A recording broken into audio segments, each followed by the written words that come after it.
অনেক মজাদার খাসির কলিজা ভুনা। আজকে খাসির কলিজা ভুনার রেসিপি শেয়ার করবো। আসসালামু আলাইকুম ফ্রেন্ড, সবাই কেমন আছেন? আশা করি আল্লাহর রহমতে সবাই ভালো আছেন। আমি আলহামদুলিল্লাহ অনেক ভালো আছি। তো এই যে দেখুন এখানে খাসির কলিজা ভুনা করতেছি। এটা রুটি, পরোটা, ভাত, গরম গরম ভাত, পোলাও দিয়ে খেতে অসাধারণ লাগে। তো এটা আমি কিভাবে ভুনা করব সেটা আপনাদের সাথে শেয়ার করব। অল্প উপকরণ দিয়ে খুব সহজভাবে আপনারা ভুনা করতে পারবেন। ব্যাচেলার যারা আছেন, নতুন যারা রাঁধুনি আছেন, কলিজা ভুনা করতে পারেন না, এইভাবে অল্প মশলা, বেশি করে মশলা বা একটু ঝাল দিয়ে কলিজা ভুনা করলে কিন্তু অনেক মজা লাগে। অনেকেই কলিজা পছন্দ করে না, তো এভাবে যদি আপনি কলিজা ভুনা করেন তাহলে খুবই আমি প্রথম সিদ্ধ করে কেটে নিয়েছি দেখুন। তারপরে একটু গরম পানি দিলাম। গরম পানি দিলে আর যদি রক্ত থাকে, কলিজার ভিতরে কিন্তু অনেক রক্ত থাকে, ভালো করে ধুয়ে পরিষ্কার করে নেবেন।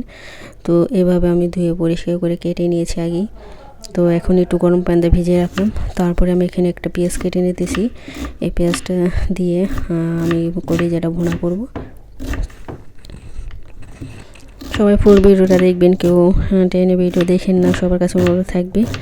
তো ছোট্ট একটা ভিডিও আমি, তো এই যে দেখুন এখন পেঁয়াজটা কাটা হয়ে গেছে। এরকম সাইজ করে গোল গোল করে সাইজ করে আমি কেটে নিলাম, কলিজার মতনই ছোট ছোট করে। তো তো চুলায় প্যান বসিয়ে দিলাম একটা। এখন আমি তেল দিয়ে দিব পরিমাণ মতো।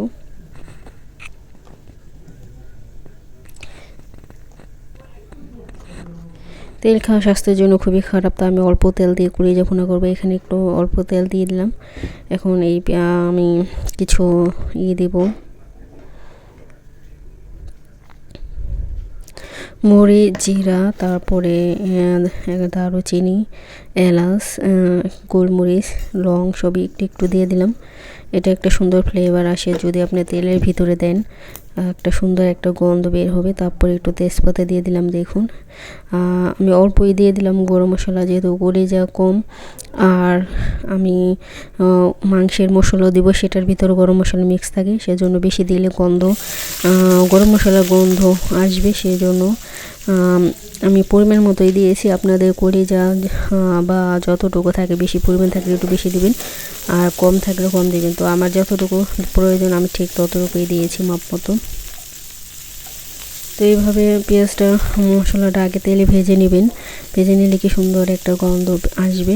আর তারপরে আমি পেঁয়াজটা দিয়ে দিবেন।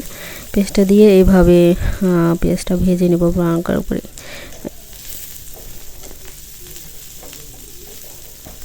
যারা আমার ভিডিও দেখে সুন্দর সুন্দর কমেন্ট করেন তাদেরকে অসংখ্য ধন্যবাদ। যারা আমার চ্যানেলটিকে সাবস্ক্রাইব করছেন তাদেরকে অসংখ্য ধন্যবাদ। যারা নতুন আছেন আমার ভিডিওটি দেখে এখনও সাবস্ক্রাইব করেনি, ভিডিওটা ভালো লাগে অবশ্যই সাবস্ক্রাইব করে দেবেন এবং বেল আইকনটা বাজিয়ে দেবেন। তো এই যে দেখুন আমি এখন পেঁয়াজটা ভেজে নেব, তারপরে আমি মশলা দিয়ে দেবো অন্যান্য।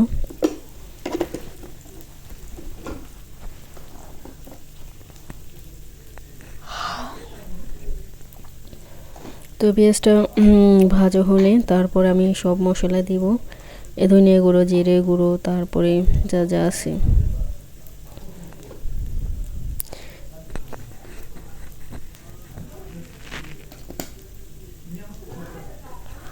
পেঁয়াজটা ভাজা হয়ে গেলে তারপর আমি সব মশলা দিয়ে এখন পেঁয়াজটা একটু একটু ভাজবো।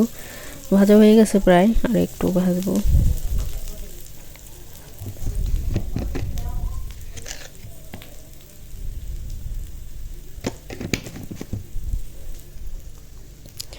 তো এই যে দেখুন এখানে আমি মাংসের মশলা, ধনিয়া গুঁড়ো, হলুদ গুঁড়ো, জিরে গুঁড়ো সব মশলাই নিয়ে নিছি, মরিচের গুঁড়ো, মরিচের গুঁড়ো দিয়ে দিলাম।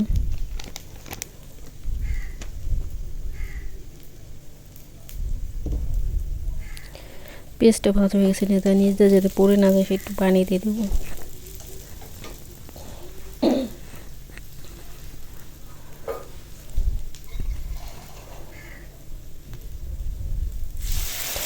তো এই দেখুন একটু পানি দিয়ে দিলাম।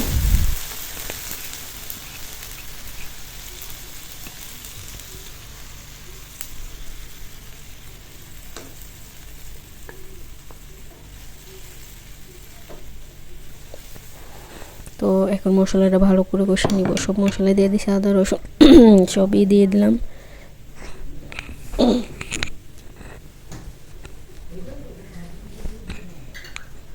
এখন মশলাটা ভালো করে তেল সব মশলা ভালো করে একটু আদা রসুন দিয়ে দিলাম। দেখুন আদা রসুন গুঁড়ো দিয়েছি আমি।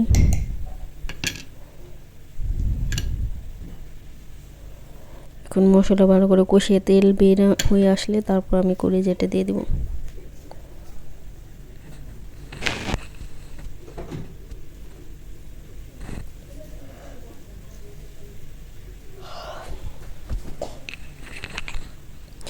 একটু সস দিয়ে দিলাম।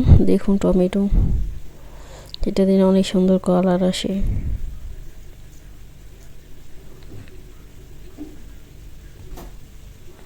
মশলাটা কষিয়ে তারপর আমি কলিজাটা দিয়ে দেবো।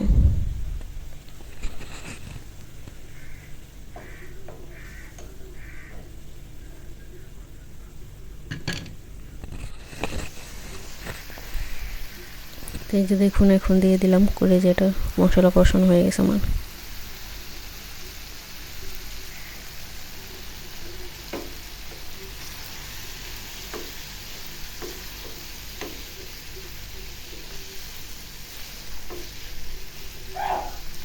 অফ ক্যামেরা আমি তারপরে পানি দিয়ে একটু সিদ্ধ করে নেব, তারপরে পরে ফিরে আসবো আপনাদের মাঝে।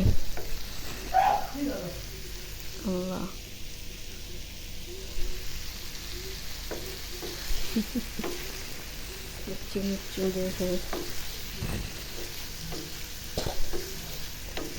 তো এই যে কষিয়ে নিলাম ভালো করে। দেখুন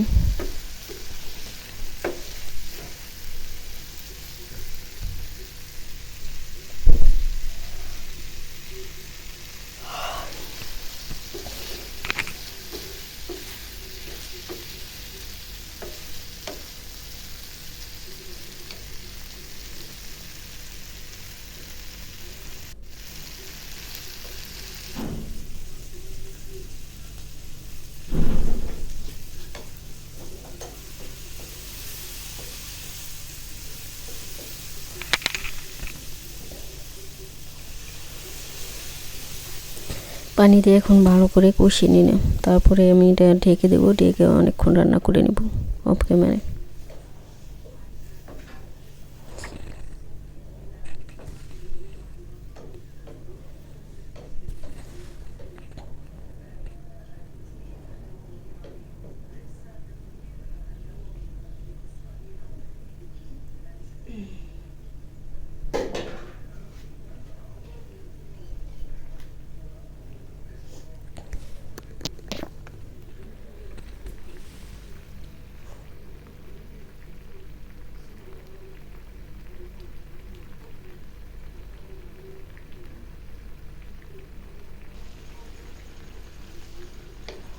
দেখুন হয়ে গেছে, একটু পানি আছে।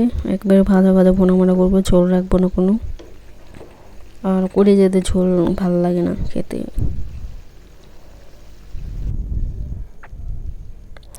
তো এই যে দেখুন আমার কলিজাটা হয়ে গেছে গা। কেমন হয়েছে সদা সুন্দর করে কমেন্ট করে দিবেন। দেখুন লাইটের কালার একসময় কালার বোঝা যায় না, এখন কত সুন্দর কালার হয়েছে দেখুন। খেতে অনেক মজা। সবাই ভালো থাকবেন, সুস্থ থাকবেন। আল্লাহ হাফেজ।